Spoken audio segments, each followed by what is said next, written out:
आज मैं आपके लिए एक ऐसी केस स्टोरी को लेकर आया हूँ जिसने कोलकाता वेस्ट बंगाल को पूरी तरह से झकझोर कर रख दिया था। लोग सड़कों पे उतरकर प्रदर्शन कर रहे थे, नारे लगा रहे थे।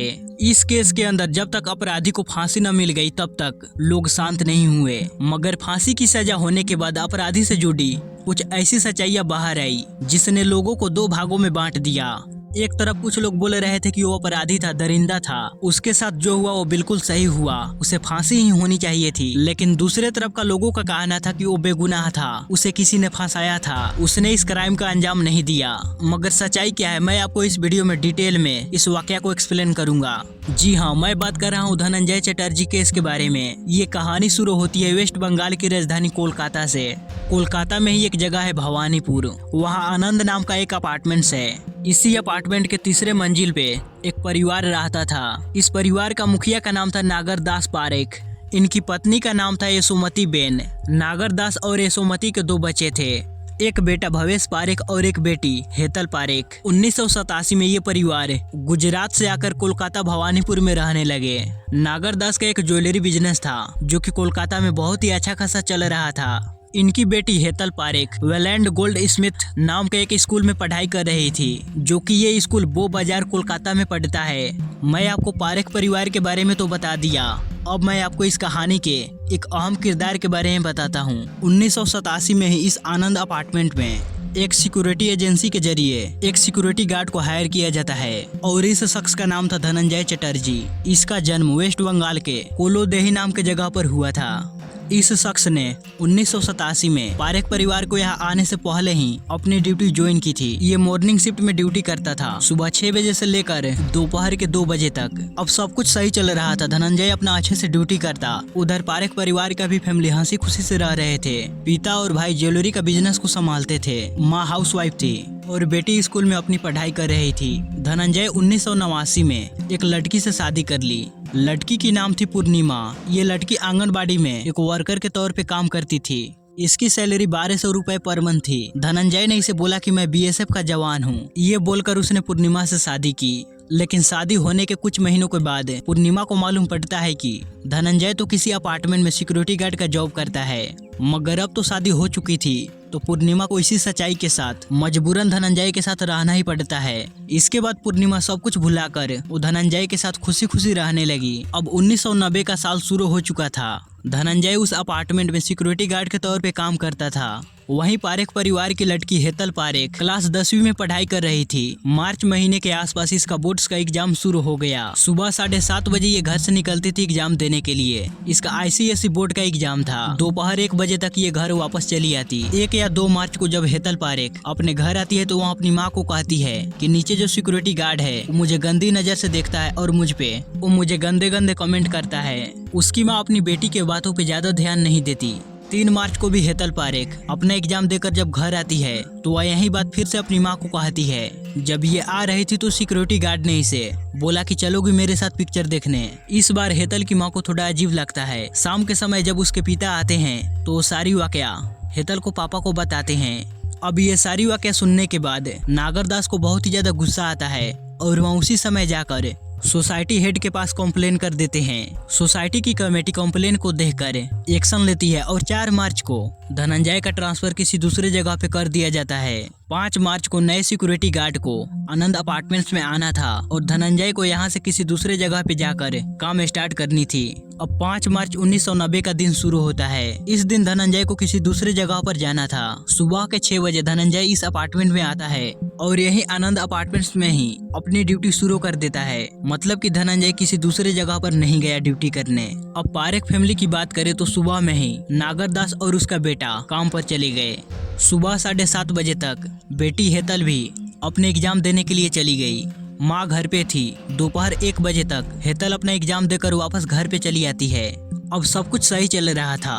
रोज की तरह यशोमती बेन यानी कि हेतल की माँ पासी के मंदिर में जाती है पूजा करने के लिए। शाम के 5 बजे रहे थे। धनंजय चटर्जी का ड्यूटी दोपहर 2 बजे तक का था, लेकिन शाम के 5 बज रहे थे।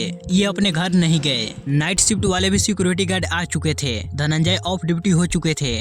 धनंजय सिक्योरिटी रूम में जाकर अपना कपड़ा चेंज किया और घर वाले कपड़ा पहन लिया। इन्होंने क्रीम कलर का शर्ट और एक पैंट पहना था। अब हेतल की मां सुमति बेन 5:20 पे घर से निकली थी मंदिर जाने के लिए। धनंजय इन्हें मंदिर जाते हुए देखा था। 5:25 पे धनंजय अपने साथी सिक्योरिटी गार्ड से कहता है कि मैं 3rd फ्लोर पे जा रहा हूँ, अभी आता हूँ। नाइट शिफ्ट वाले सिक्योरिटी गार्ड 3rd फ्लोर पे जाने का कारण पूछता है कि आखिर तुम वहाँ क्यों जा रहे हो। धनंजय कहता है कि मुझे सिक्योरिटी एजेंसी के मालिक से बात करनी है, उन्हें बताना है कि मैं जल्द ही नए जगह पे अपनी ड्यूटी ज्वाइन कर लूंगा। इसके बाद धनंजय लिफ्ट के जरिए 3rd फ्लोर पे जाता है और आप याद रखिए हेतल पारेख का भी घर 3rd फ्लोर पे ही है। ये 1990 की बात है और उस समय हर किसी के पास टेलीफोन नहीं हुआ करते थे, लेकिन हेतल पारेख के घर पे एक टेलीफोन था। तो 5:25 पे धनंजय लिफ्ट से 3rd फ्लोर पे जाता है। ये जिस सिक्योरिटी एजेंसी के लिए काम करते थे उसका मैनेजर आनंद अपार्टमेंट चले जाते हैं। मैनेजर आते ही वो नाइट शिफ्ट वाले सिक्योरिटी गार्ड से पूछते हैं क्या मॉर्निंग टाइम पे नए सिक्योरिटी गार्ड ने अपना ड्यूटी ज्वाइन किया था। नाइट शिफ्ट वाला सिक्योरिटी गार्ड बोलता है कि नहीं सर, अभी धनंजय ही ड्यूटी कर रहा है। मैनेजर पूछता है कि अभी धनंजय कहाँ है, तो सिक्योरिटी गार्ड कहता है कि वो 3rd फ्लोर पे गया है, अभी आ जाएगा। मैनेजर उसे बुलाने के लिए कहता है तो सिक्योरिटी गार्ड नीचे से आवाज लगाता है। इतने में ही धनंजय 3rd फ्लोर के एक खिड़की से बोलता है कि हाँ मैं अभी आ रहा हूँ। अभी समय हो रहा था 5:45। धनंजय लिफ्ट से नीचे आता है और वो मैनेजर के पास जाता है। मैनेजर उसे पूछते हैं कि तुम्हें किसी दूसरे जगह पे जाकर ड्यूटी ज्वाइन करनी थी मगर तुम नहीं गए। धनंजय कहता है कि निजी कारणों की वजह से मैं वहाँ पे नहीं जा पाया, मगर कुछ ही दिनों के बाद मैं वहाँ पे जाकर ड्यूटी ज्वाइन कर लूंगा। अब मैनेजर और धनंजय के बीच कुछ देर बातें होती है और मैनेजर यहाँ से चले जाते हैं। 5:50 के आसपास हेतल पारेख की मां सुमति बेन पूजा कर वापस अपने घर अपार्टमेंट आती है। लिफ्ट से 3rd फ्लोर पे जाती है, अपने अपार्टमेंट का डोरबेल बजाती है। इसके बाद वो थोड़ा इंतजार करती है। जब 2 से 3 बार बेल बजाने के बाद भी दरवाजा नहीं खुला, तब ये दरवाजे को खटखटाती है। अभी भी कोई रिस्पॉन्स नहीं मिला। अब ये दरवाजे को खोलने की कोशिश करती है। अब दरवाजा तो अंदर से लॉक था। ये अपनी बेटी को जोर जोर से आवाज लगाती है। आवाज को सुनकर आसपास के पड़ोसी सब इनके पास चले आते हैं। अब सभी लोग मिलकर दरवाजे को खोलने की कोशिश करते हैं, मगर जब नहीं खुलता तो सभी लोग मिलकर इस दरवाजे को तोड़ देते हैं। अब सुमति बेन और आसपास के पड़ोसी सब एक साथ घर के अंदर जाते हैं। घर का सामान बिखरा पड़ा था। सुमति बेन अपनी बेटी के कमरे में जाती है। कमरे का नजारा को देखकर उनके पैरों तले जमीन निकल जाती है। बाकी लोग भी अंदर के नजारे को देखकर उनकी रूह कांप उठी थी, क्योंकि हेतल पारेख अपने कमरे में लहूलुहान पड़ी थी। शरीर पे चोट लगे थे, कपड़े फट चुके थे। सुमति बेन तुरंत अपने पति नागर दास के पास टेलीफोन से कॉल करती है और उन्हें जल्द से जल्द आने के लिए बोलती है। नागर दास और हेतल के भाई तुरंत यहाँ आते हैं। अब धीरे धीरे कर ये बात पूरे अपार्टमेंट में फैल जाती है। लोगों का आना जाना शुरू हो गया। रात के 9 बजे तक पुलिस को कॉल कर बुलाया गया। पुलिस आनंद अपार्टमेंट आती है। बॉडी को पोस्टमार्टम के लिए भेज दिया जाता है। इसके बाद अब पुलिस घर की छानबीन करनी शुरू करती है। जांच पड़ताल के दौरान घर के अंदर से क्रीम कलर की बॉटम मिलती है, जो कि किसी शॉर्ट का था। एक गले का चैन भी मिलता है। इस चैन को देखकर एक नौकर ने बताया, ये चैन मेरा है, यहाँ आते समय भीड़ भाड़ में गिर गया होगा। पुलिस को बॉटम और चैन के अलावा और भी सारे सबूत मिलते हैं, जैसे कि खून के सैंपल, फटे हुए कपड़े वगैरह। 6 मार्च को पुलिस अब लोगों से पूछताछ करनी शुरू करती है। हेतल पारेख के पिता पुलिस को बताते हैं कि एक सिक्योरिटी गार्ड धनंजय मेरी बेटी को परेशान किया करता था। मैंने उसके खिलाफ सोसाइटी में कंप्लेन भी लिखाई। उसका ट्रांसफर भी हो गया था। 5 मार्च को उसे दूसरे जगह पे जाकर ड्यूटी ज्वाइन करनी थी, मगर वो गया नहीं। वो यहीं पे रुका रहा। मुझे शक है कि मेरी बेटी की ऐसी हाल उसने ही की होगी। अब पुलिस की एक टीम धनंजय को ढूंढना शुरू करती है। बिल्डिंग के आसपास देखते हैं तो धनंजय इन्हें कहीं नहीं मिलता। अब माँ से पूछताछ की जाती है। हेतल की माँ भी वही बातें कहती है जो हेतल के पिता ने बताया। साथ ही में उन्होंने ये भी बताया कि जब मैं मंदिर से वापस आया तो लिफ्टमैन ने मुझे बताया कि धनंजय मेरे अपार्टमेंट की तरफ गया था। सुमति बेन ने ये भी बताया कि मेरे घर से एक घड़ी भी गायब हुई है। शायद धनंजय ने मेरे घर से वो घड़ी भी चुरा ली होगी।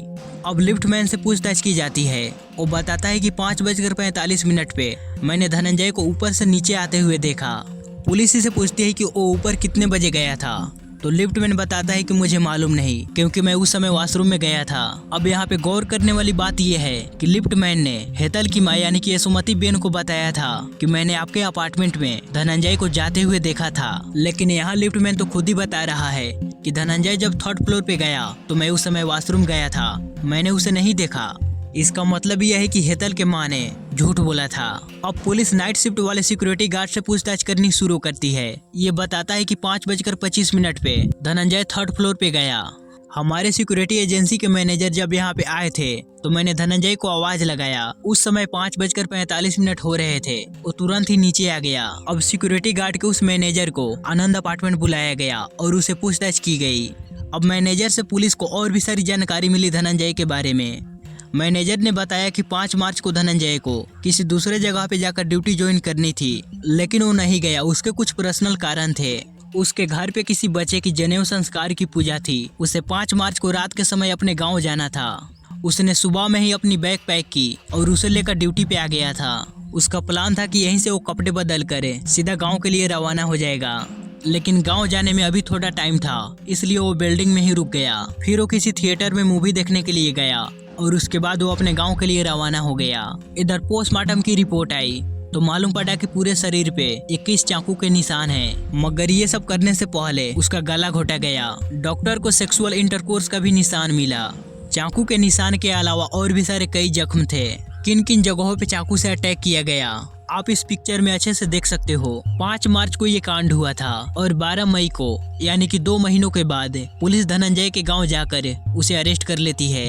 अरेस्ट करने के बाद इसकी घर की तलाशी ली जाती है तो कपड़ा भी पुलिस को मिल जाती है, जिस कपड़े को धनंजय ने 5 मार्च को पहना था, और वो घड़ी भी मिल गई जिसे धनंजय ने चोरी की। इस स्टोरी को सुनने के बाद आपके दिमाग में एक स्टोरी चल रही होगी कि धनंजय 3rd फ्लोर पे गया, हेतल को मारा होगा, इसके कपड़े पे खून के छींटे आए होंगे तो ये अपना कपड़ा बदल लिया, क्योंकि ये तो पहले से ही यहाँ पे अपना कपड़ा लेकर आया था। इसके बाद उसने घड़ी चुराई होगी और वापस नीचे आ गया होगा। यही कहानी लोगों के जुबान पे थी। न्यूज़पेपर मीडिया वाले सब यही बता रहे थे। सबको यही लग रहा था कि धनंजय ने पहले हेतल के साथ दुष्कर्म किया और फिर उसका खून कर दिया। अब लोग काफी ज्यादा गुस्सा में थे कि एक सिक्योरिटी गार्ड ने 16 साल की बच्ची के साथ ऐसा घिनौना काम किया। लोग सड़कों पे उतरकर प्रदर्शन करने लगे, फांसी के नारे लगाने लगे। आगे ये केस कोलकाता के डिटेक्टिव डिपार्टमेंट को सौंप दिया जाता है।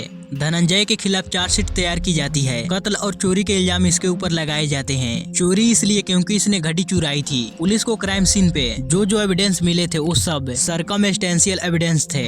कोई भी डायरेक्ट एविडेंस नहीं था, कोई भी डायरेक्ट विटनेस नहीं था जिसने ये सारी वाकया होता हुआ अपने आंखों से देखा हो। क्राइम सीन पे जो चैन मिला वो यही काम करने वाले एक नौकर का था। जो क्रीम कलर का बटन मिला था वो धनंजय के क्रीम कलर शर्ट से मैच कराया गया। फोरेंसिक टीम कंफ्यूज थी कि ये बटन इसी शर्ट का है या फिर नहीं। अब अलीपुर सेशन कोर्ट में हियरिंग शुरू होती है। जितने भी गवाह जाते वो सब पलट जाते। पड़ोस में काम करने वाला नौकर जिसका चैन हेतल के घर पे मिला था, ये आदमी बताता है कि मैंने ये चैन धनंजय को कुछ दिनों पहले ही गिफ्ट पे दिया था। जब वो हेतल के घर पे आया होगा तो उससे गिर गया होगा। बाकी के लोग भी ऐसे ही गवाही दे रहे थे जैसे कि मानो इन्हें मालूम हो कि धनंजय ने ये कांड को किया है। पुलिस ने भी अपनी रिपोर्ट इन गवाहों के आधार पर ही तैयार की। धनंजय चटर्जी बार बार कहता रहा कि इसमें मेरा कोई हाथ नहीं, मैंने हेतल को नहीं मारा है, मुझे इन सब में फंसाया जा रहा है। मगर धनंजय की बातों पे किसी ने भी ध्यान नहीं दिया। अलीपुर सेशन कोर्ट ने सारे गवाहों और सबूतों को देखकर समझकर धनंजय को फांसी की सजा सुना दी। अब मामला गया कोलकाता के हाई कोर्ट में। यहाँ पर भी धनंजय की फांसी की सजा को बरकरार रखा गया। फिर ये मामला गया सुप्रीम कोर्ट में। यहाँ पर भी सुनवाई होती है। कोर्ट का कहना था कि इस आदमी के ऊपर लोगों की सुरक्षा की जिम्मेदारी थी, क्योंकि ये एक सिक्योरिटी गार्ड था, मगर इसने घिनौना काम किया है। सुप्रीम कोर्ट इस केस को rarest of the rare case मानकर धनंजय को फांसी की सजा सुनाती है। इस समय भी धनंजय कहता रहा कि मैं बेकसूर हूँ, मैंने कोई क्राइम नहीं किया है। अब 25 जून 2004 इस तारीख को धनंजय का फांसी का दिन तय किया गया, लेकिन 24 जून को धनंजय ने प्रेसिडेंट के पास मर्जी पिटीशन भेज दिया। अब इस वजह से फांसी की डेट को कैंसिल करना पड़ा। कुछ ही दिनों में धनंजय के मर्जी पिटीशन को प्रेसिडेंट ने रिजेक्ट कर दिया। अब जाहिर सी बात है, जिस शख्स ने 16 साल की बच्ची के साथ ऐसा घिनौना काम किया है उसे माफी कैसे मिल सकती है। अब मर्जी पिटीशन रिजेक्ट होने के बाद फांसी की डेट, टाइम और पैलेस सब तय किया गया। वो था 15 अगस्त 2004 सुबह के 4:30 बजे। जगह अलीपुर सेंट्रल जेल। जब आपके और आपके पूरे परिवार को मालूम पड़ जाए कि आप कब, कहां, किस समय मरने वाले हो, तो आप पर और आपके पूरे परिवार पे क्या गुजरेगी ये कोई नहीं समझ सकता। यही चीज धनंजय और उसके पूरे परिवार पे बीत रही थी। फांसी की खबर बाहर आने के बाद ह्यूमन राइट्स के लोग धनंजय के फेवर में प्रोटेस्ट करने लगे। किसी भी इंसान के पास किसी को मारने का कोई अधिकार नहीं है।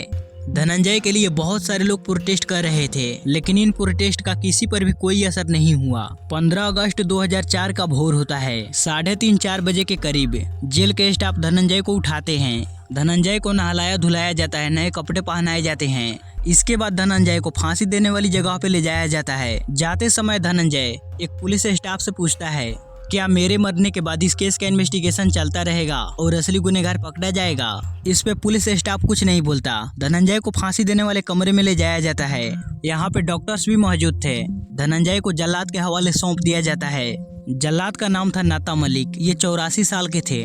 धनंजय का केस ये इनके लिए आखिरी केस था। इससे पहले ये 25 केसों में काम कर चुके थे, यानी कि ये 25 लोगों की फांसी दे चुके थे। अब धनंजय की फांसी देने की तैयारी हो रही थी। धनंजय की फांसी होने से पहले धनंजय भगवान से ये प्रार्थना करता है कि मेरे मरने के बाद मेरे घर वाले खुशी से रहे। साथ ही इसने यहाँ मौजूद लोगों को बोला कि मैं गुनहगार नहीं हूँ, मैंने कत्ल नहीं किया है, मुझे फंसाया गया है, मैं गरीब इंसान हूँ, इसलिए मेरा कौन सुनेगा। इसके बाद 4:30 बजे धनंजय को अलीपुर जेल में फांसी दे दिया गया। थोड़ी देर के बाद डॉक्टर जाते हैं धनंजय के पास, ये चेकअप करने के लिए ये जिंदा है या फिर मर गया। जब डॉक्टर चेक कर लिए कि धनंजय मर चुका है, तब उसकी बॉडी को फांसी के फंदे से उतारा जाता है। धनंजय के घर से कोई नहीं आया था धनंजय की डेथ बॉडी को लेने के लिए, क्योंकि हर किसी को लग रहा था कि धनंजय एक क्रिमिनल है। इसके बाद जेल अथॉरिटी धनंजय की डेथ बॉडी का अंतिम संस्कार करते हैं। अब ये केस खत्म हो गया, बंद हो गया, सब कुछ शांत हो जाना चाहिए था, मगर ऐसा नहीं हुआ। सभी लोग विक्टिम के एंगल से इस केस को देख रहे थे,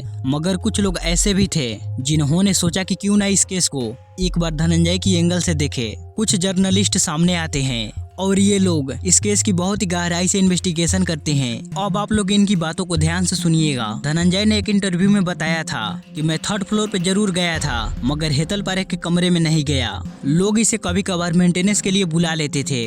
कोई भी चीज खराब हो जाती तो इसे ठीक कर देता या फिर उसे दुकान पे भिजवा देता। धनंजय ने हेतल से कभी भी बदतमीजी नहीं की। धनंजय तो वहाँ किसी से बात भी नहीं करता था। धनंजय सिर्फ काम से काम रखता था। जब कोई इसे बुलाता तभी उसके पास जाता और उसे बातें करता। यहाँ पर ध्यान देने वाली बात यह है, धनंजय अपना काम से काम रखता।